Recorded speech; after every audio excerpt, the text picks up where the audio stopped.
Hi, I am Mette Nielsen. I'm an entomologist at Plant and Food Research in Lincoln, and I'm giving this talk today on behalf of my colleague Jessica and also Rob from Berrywell as part of the webinar that we've done for the SFF project Future Proofing Thrips Management in Strawberries. The talk is meant to give a bit of a quick insight into what integrated pest management or IPM is, what is driving it, and what as growers you can expect and what the system expects from you for this to be a successful venture. So what is integrated pest management? It's a sustainable approach combining biological, cultural, physical, and chemical tools to regulate pests. And by pests, we mean insects and pathogens.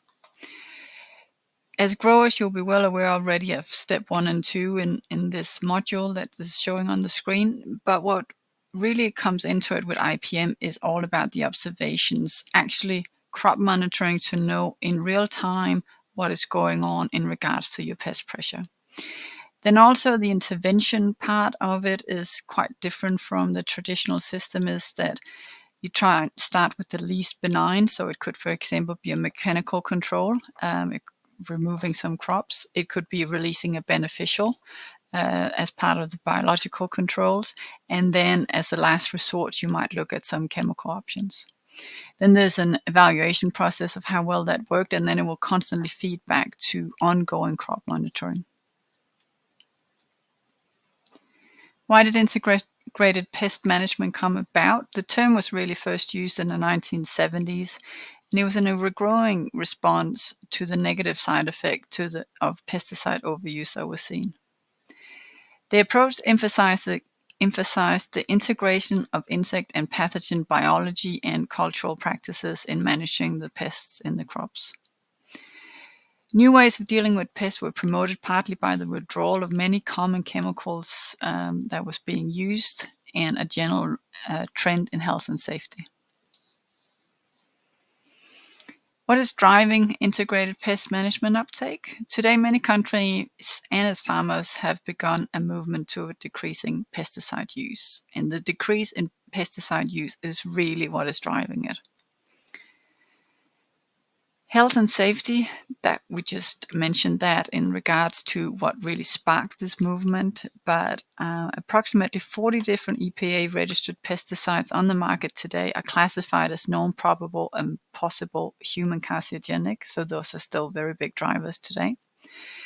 Also, the trend is continued by reinforced by frequent media reports where we're finding pesticide residues or their metabolites in, for example, surface water or our food. However, overuse also began showing its negative effect in regards to the lack of control and resistance that the farmers were observing. Today, more than 500 insect and mite species are known to be resistant to at least some of the insecticides that are used for their control. This can in some cases be made quite worse by the insecticide portfolio to combat these pests are gradually decreasing. The trend is not just for insecticides, but also found to be so for herbicides and fungicides. In the last decade, another very strong driver is regulatory measures and consumer trends. A consumer report on pesticide residues found in fruit and veg that came out in 2020 showed that out of the 9 residues found, 7 were either banned in the EU or on the EPA list for being reviewed. That meant that what was currently being used by New Zealand growers would either mean that they would lose market access because it was banned, or they were soon not able to use the current pesticide at all. There are almost 40 chemicals today that are being reviewed by the EPA in the near future, and they may all be restricted or banned in some way. Also, consumers are constantly wanting to see less chemistry being used in food production. This is heavily reflected in the supermarkets and what they will or will not allow in regards to insecticides. Today, the list of unacceptable active ingredients that are being banned by the big brand supermarkets is long, and it's only getting longer each year. By growing within a system like IPM that is less reliant on chemical interventions by the grower, we'll be able to stay ahead of the game and hopefully allow in the future for the growers to see a premium being paid out to anybody who grows, for example, strawberries under a certified IPM program. So it's not all doom and gloom.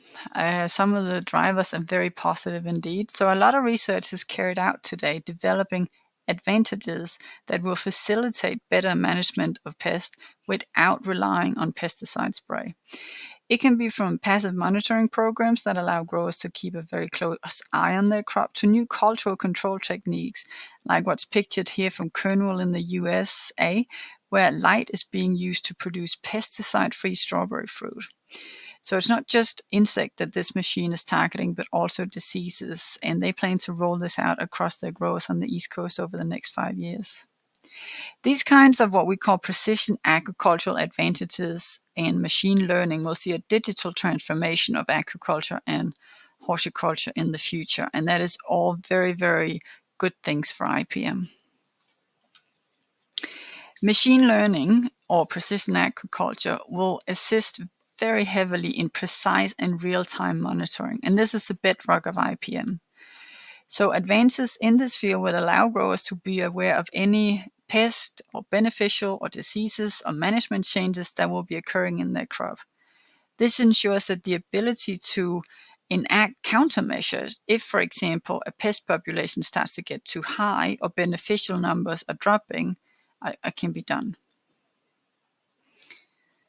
So as an example, if we had this kind of technology done by a drone, it could feed into what they call here a health map in Australia. And it will basically show the grower in real time where his issues are. So the red could, for example, be indicating of thrips numbers that are getting too high, and he will know exactly what part of the crop or his farm is in trouble. Then he can take his actions and say, okay, now what to do. And it could, for example, be using a drone to release beneficials in spots where he knows that they're needed, or it could be he may decide that it's across the board that they need a top-up. Could also be applying a microbial biopesticides, for example, or it could be spot spraying with a selective pesticide. I just want to point out that there's also a big drive in developing new beneficial insects, new biopesticides, so that's both based on microbial, botanical, or semiochemicals, and also new selective insecticides for horticulture and agriculture. There's a huge drive for developing new products in these fields. Even big players like Syngenta today have whole department dedicated to what I would call the softer side of pest management. In regards to the more traditional use chemistry, so what the growers are known to use today, if they stay being available for the growers, the way we use them will most likely change, simply because of new technologies also coming on. So one thing is like this: you could, for example, just spot spray and only target it where it's very needed. There are also very much new techniques like this, and these are what we call where they change the delivery system. This is for ants, but it could just as well work for example, thrips. So these are hydrogel capsules that have a controlled bait release. And so the idea is you put them out where they're needed. So let's say you use them for thrips in strawberries. The beads will go out, so there will be no spraying on the fruit. The fruit will be completely unharmed. They could potentially be put on leaves, and the thrips will simply feed through the membrane because the beads will have semiochemical that will stimulate them to think that this is a plant, and they will take up any kind of selective control measures that way. And lot less risk for the environment, for the human side, and the amount of active ingredients that are being used are very, very low. Better knowledge transfer. I would say strawberry growers of New Zealand have already shown how fantastic a tool this can be, and I think there will be no trouble in this industry to really take advantage of this. We have fantastic growers in the industry that are willing to, tell others about how they've fared with going with IPM and how to learn from them. What can growers expect from an integrated pest management system? It's a gradual transitioning from an unbalanced to a balanced system that is more resilient. So the resilience basically means that if something is to happen, like an incursion, for example, that it can be quickly brought back to a better stage.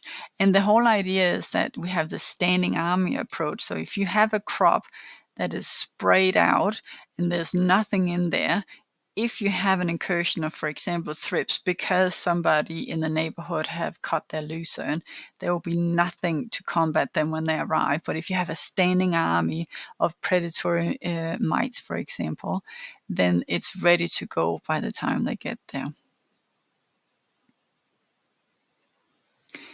What does the integrated pest management system need from the grower? So it's a bit of a new mindset in the way insects and diseases are managed. It is not a one-for-one. One spray will not be taken out by one, for example, semiochemical tool. That is just not how that's going to work. Prevention will be better than the cure. Always start with the very best foundation for not having a problem occur later. Attain knowledge to make informed decision and empower. So part of that is certainly the monitoring. It is a continuing, ongoing tool that will be absolutely bedrock for any decisions going forward. Show flexibility. You never know what you're going to get, and you're constantly, as grower, going to have to be vigilant and adapt to whatever is going on in your crop. Embrace the IPM system of inclusion, all management on the table. So it may be a matter of, okay, it's better just to rogue out a few plants or to put in a control because we know the issue is coming, for example, like the lucerne being cut, and we know at this point of time we'll see a migration into the crop, etc. Be a caretaker. These are living organisms being used, so compared to if you're used to only spraying, it will require looking after. If you are releasing mites, for example, in your crop, they will not be happy about you putting on a miticide, most likely. That's going to make it very hard for them. Or if you have very dusty roads and when the dust settles on the plant, can actually make the mite not flourish because they don't like those kind of conditions. So you need to be a caregiver. Just want to put up this disclaimer and acknowledge that the client for this is Strawberry Growers New Zealand. And funding is sourced by Strawberry Growers New Zealand and also funded by the Sustainable Farming Fund that sits under MPI. Thank you.